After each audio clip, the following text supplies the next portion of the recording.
Muito bem, estamos de volta ao vivo pela TVB com Notícias em Debate, como sempre discutindo os temas políticos mais importantes do país, do Estado e, sobretudo, as questões políticas da nossa região. Estava aqui, antes de voltar o programa no ar, estava aqui conversando com o deputado Jonas Donizete, a força do vice-presidente José Alencar. Ele tem passado por constantes cirurgias, por tratamentos, lutando contra o câncer, mas que coisa impressionante, ele é um grande vencedor nessa batalha e um exemplo para as pessoas que, quando sabem que tem uma doença grave, se entregam, entram em depressão. Ele não, ele entra sorrindo no hospital, uma cirurgia de 17 horas, já está respirando sem os aparelhos e logo, logo vai estar na vice-presidência da República. Ele é meu conterrâneo, eu sou mineiro também, né, Elton? E eu tenho uma coisa que eu dou muito valor. Eu conheci, uma vez que eu visitei Belo Horizonte, num restaurante lá que se chama Chapuri, é um restaurante muito tradicional de comida mineira. Ele já era senador e eu não era, acho que estava começando de vereador.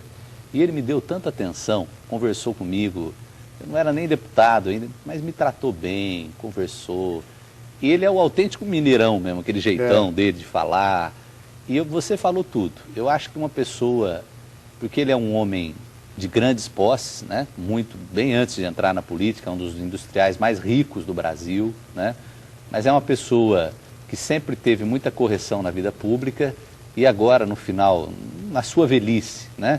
Ele vem enfrentando a doença com muita galhardia. Você disse tudo. Isso serve de exemplo para muita gente, às vezes que por tão pouco reclama, né? Eu acho que toda pessoa, Deus usa certas situações para fazer a gente ver que a gente tem que ter coragem para viver. Eu acho que no caso dele é um caso desse. É verdade. E é um exemplo para pessoas lutarem mesmo.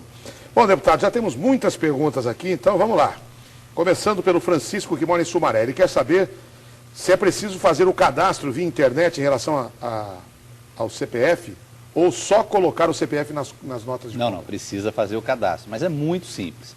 O site da Secretaria de Fazenda, é só você acessar a Receita Estadual do Estado de São Paulo, né? Coloca lá aqueles programas no Google, né? Já sai lá o primeiro I já entra e já está lá, Nota Fiscal Paulista. E entrou, o cadastro é muito simples, muito fácil. Ligação do Edivaldo Benício, de Paulínia. Qual a diretriz que o senhor vai tomar em relação aos destinos partidários do PSB na região metropolitana? Olha, eu sempre agi de uma forma muito assim democrática. Eu sou coordenador político, eu sou vice-presidente estadual e coordenador da região administrativa de Campinas, que envolve 100 municípios. E eu aprendi uma coisa, Elton.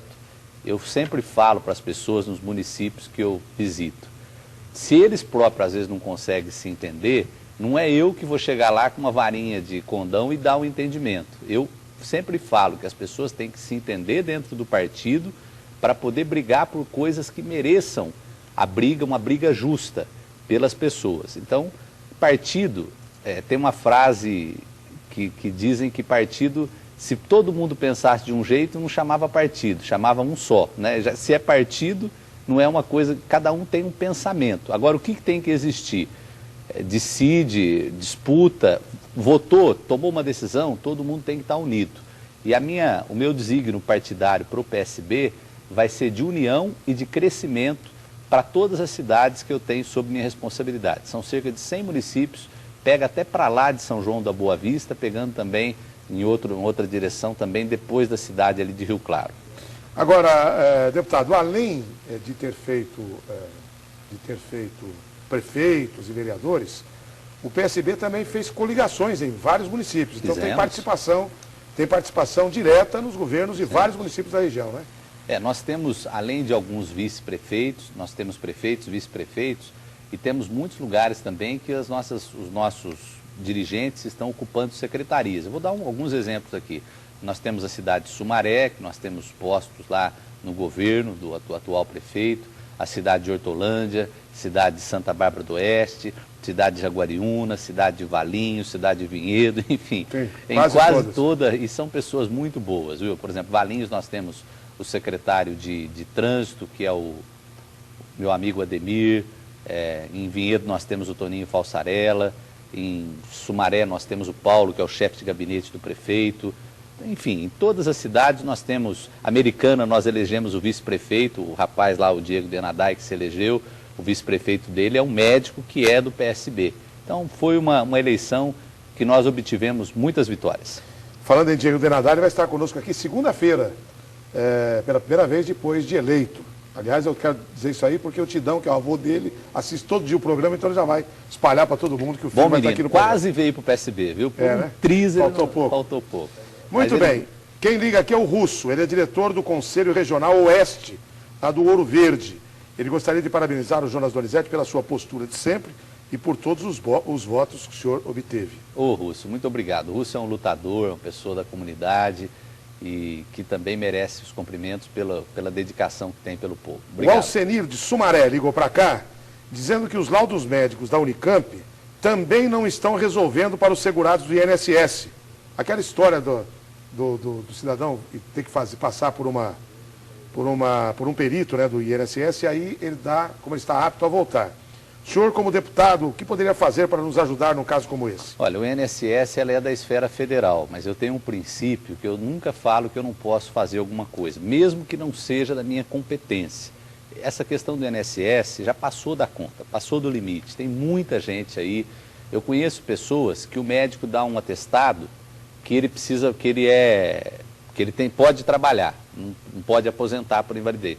Aí ele vai trabalhar, o médico da firma fala que ele não pode voltar a trabalhar, mas muitos casos. Então são situações e quem está ali é uma pessoa que já não está bem de saúde. O que acontece? A pessoa acaba ficando com um problema mental, emocional, mas olha, muitos casos. Então eu acho, diga-se de passagem, o presidente Lula melhorou essa questão do tempo para pedir aposentadoria, né, que encurtou o tempo.